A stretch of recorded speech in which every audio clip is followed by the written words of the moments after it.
नमस्कार दोस्तों, कैसे हैं आप सब लोग। आप सभी को क्वां नवरात्रि पर्व की बहुत बहुत शुभकामनाएं। आज नवरात्रि का पहला दिन है। आने वाले 9 दिनों में मेरा प्रयास होगा कि आपको छत्तीसगढ़ अंचल में स्थित देवी मंदिरों, यहाँ की नवरात्रि की परंपरा से आपको प्रामाणिकता के साथ परिचित कराऊं। आज मैं खड़ा हूं छत्तीसगढ़ में और छत्तीसगढ़ के बाहर भी प्रसिद्ध खल्लारी माता मंदिर में। वैसे इस मंदिर के बारे में तमाम सोशल मीडिया प्लेटफॉर्म पर बहुत सी जानकारियां उपलब्ध हैं, इसलिए मेरा प्रयास होगा कि मंदिर से संबंधित प्रामाणिक तथ्यों के साथ आपसे बातें करूं। इसके पीछे 2 कारण हैं। पहला कि आप CGPSC या कोई राज्य स्तरीय प्रतियोगी परीक्षा की अगर तैयारी कर रहे हैं तो वे तथ्य आपको आसानी से याद रहे, भली भांति याद रहे।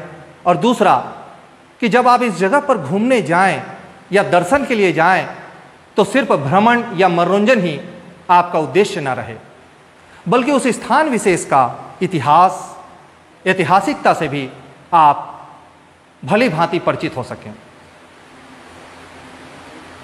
माता खल्लारी घने वृक्षों से आच्छादित पहाड़ पर लगभग 750 फीट की ऊंचाई पर विराजमान हैं।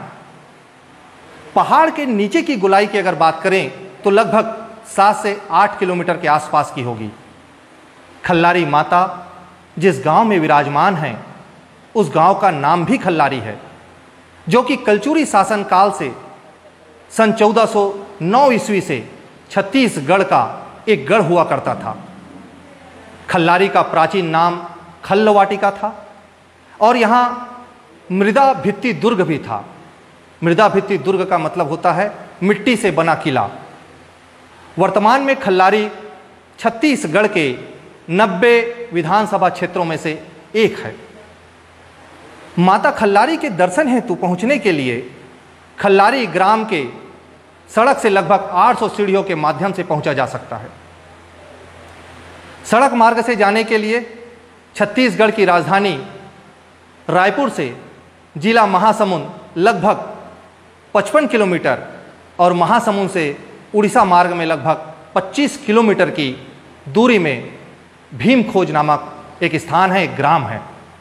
भीमखोज से लगभग 1 किलोमीटर उत्तर की ओर ग्राम खल्लारी स्थित है और रेल मार्ग से अगर आप पहुंचना चाहते हैं रायपुर से तो विशाखापट्टनम मार्ग पर एक छोटा सा स्टेशन भीमखोज आपको उतरना पड़ेगा।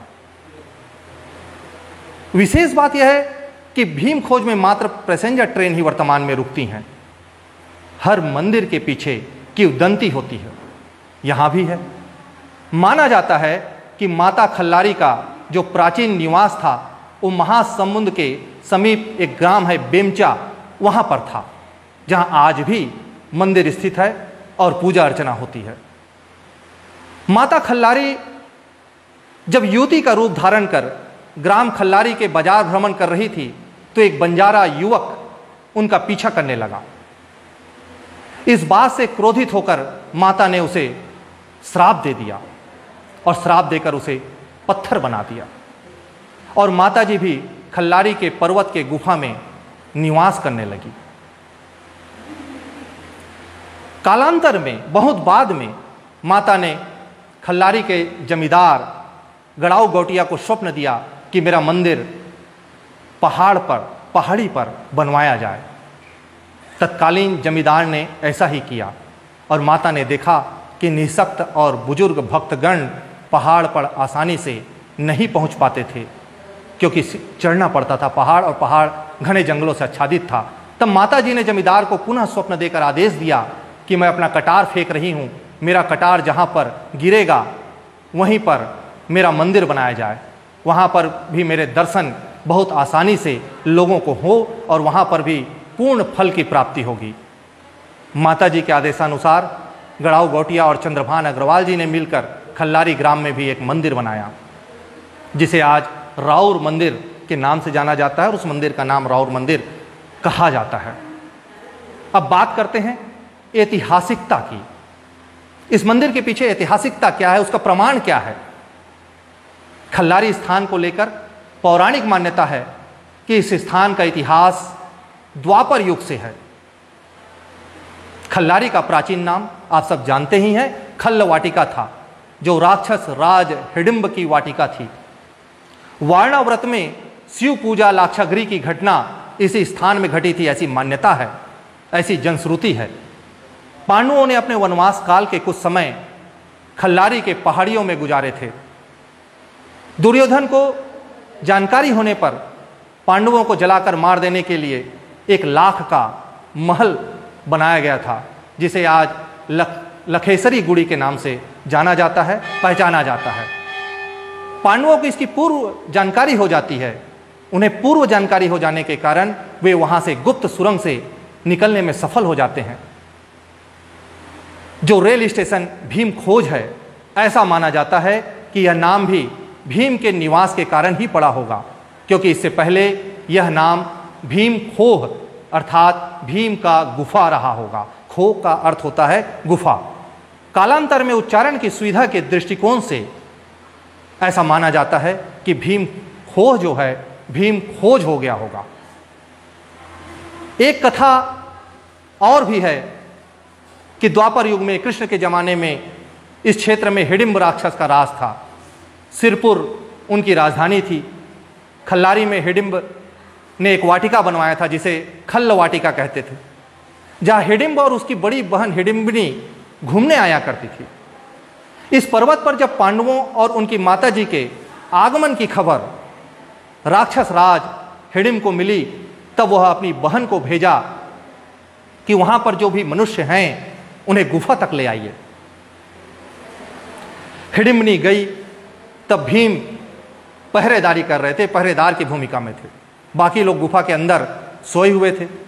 भीम को देखकर हिडिंबिनी मोहित हो गई, भीम के रूप पर मोहित हो गई और मन ही मन भीम को अपना वर मान ली। सुंदर कन्या का रूप धारण कर उन्हें पर्वत से दूर जाने का आग्रह की। उधर हिडिंब भूख से व्याकुल होकर स्वयं पांडवों तक पहुंच गया, और जब पांडवों तक पहुंचा तो पता चला कि हिडिंबिनी भीम के प्रेम के वशीभूत हो गई है। तब क्रोधित होकर उसने युद्ध किया, और इस युद्ध का परिणाम यह हुआ कि वह भीम के हाथों मारा गया। हिडिंब के मरने के बाद हिडिंबिनी अकेले हो गई। तब भीम की माता ने हिडिंबिनी के भीम से प्रेम को देखकर खल्लारी माता के समीप हिडिंबिनी का गंधर्व विवाह भीम से करवा दिया। फिर हिडिंबिनी और भीम कुछ समय ढेलवा अर्थात झूला का स्तंभ डोंगर में निवास किए, ढेलवा डोंगर में निवास किए, जहां भीम हिडिंबिनी को झूला झूलाता था, ऐसी जनश्रुति है। इनसे घटोत्कच नामक पुत्र उत्पन्न हुआ, जो महाभारत में युद्ध में वीर गति को प्राप्त हुआ था। बालक के सिर पर बाल ना होने के कारण, घटोत्कच के सिर पर बाल ना होने के कारण, केश ना होने के कारण इसका नाम घटोत्कच रखा गया था। यह मायावी बालक था। इच्छा अनुसार अपने शरीर के आकार को वह बड़ा या छोटा कर सकता था। हिडिंबिनी का एक और नाम हिरबीची कहना भी है। भीम से विवाह के उपरांत, भीम से शादी के बाद हिडिंबिनी भी राक्षस वृत्ति को छोड़कर मानवी हो गई थी, मानव बन गई थी, और कालांतर में मानवी देवी होकर मनाली की आराध्य देवी बन गई। खल्लारी का प्राचीन नाम खल्लवाटिका था, जैसा कि हमने इस चर्चा किया। कलचुरी वंश की लहुरी शाखा जब रायपुर में स्थापित हुई, तब उनकी प्रारंभिक राजधानी खल्लारी ही थी। 1409 ईस्वी में ब्रह्मदेव राय के काल में राजधानी खल्लारी से रायपुर स्थानांतरित हुई। ब्रह्मदेव राय के काल में ही देवपाल नामक मोची ने 1415 ईस्वी में खल्लारी में विष्णु मंदिर का निर्माण कराया था। देवपाल के पिता का नाम शिवदास था और उनके दादाजी का नाम जासन था। जब रतनपुर राज्य दो भागों में बंट गया, तब एक की राजधानी रतनपुर और दूसरे की राजधानी स्वाभाविक सी बात है रायपुर में स्थापित हुई। दोनों राज्यों में 18 गढ़ थे। खल्लारी भी रायपुर राज्य का एक गढ़ था। कलचुरी काल में खल्लारी के अंतर्गत 84 ग्राम शासित होते थे। 84 ग्रामों का शासन खल्लारी से चलता था। रायपुर के शासक ब्रह्मदेव का एक शिलालेख विक्रम संवत 1471, अगर तारीख में गिने तो 19 जनवरी सन 1415 खल्लारी में प्राप्त हुआ। इस शिलालेख से ज्ञात होता है कि है वंश के जो कलचुरी नामक शाखा में राज सिंघन के बेटे रामचंद्र ने नागवंश के भोडिंग देव को युद्ध में घायल किया था। रामचंद्र का पुत्र ब्रह्मदेव था जो शिव जी का भक्त था। यह शिलालेख में अंकित है कि वह योद्धाओं के लिए यम के समान था, साक्षात यमराज था, और याचक के लिए कल्प वृक्ष के समान था कि जो जैसा मांगे उसे वो वैसा दे दिया करता था। इस शिलालेख के 7वें और 8वें श्लोक में खल्ल वाटिका के नगरी का वर्णन है। इस तरह से वर्णन है कि शुभ देवालय की स्थापना, वेदाध्ययन, सुखी ब्राह्मण का वास, लक्ष्मी के विलास में धनी लोगों का वास, कुछ इस तरह से। 9वें श्लोक में श्री देवपाल मोची की वंशावली और 10वें श्लोक में उनके द्वारा नारायण मंदिर निर्माण कराए जाने का उल्लेख बाकायदा मिलता है। कालांतर में बहुत बाद में रायपुर और रतनपुर राज्य में मराठा शासकों का आधिपत्य हो गया था, पर माता खल्लारी की प्रतिष्ठा ज्यों की त्यों बनी रही। मंदिर के जो पश्चिम दिशा की तरफ डोंगा नामक एक विशाल बहुत ही भीमकाय पत्थर है, जिसका एक सिरा मैदान की तरफ है और उसी पत्थर का दूसरा सिरा गहरी खाई की तरफ है। इस पत्थर की आकृति नाव की है।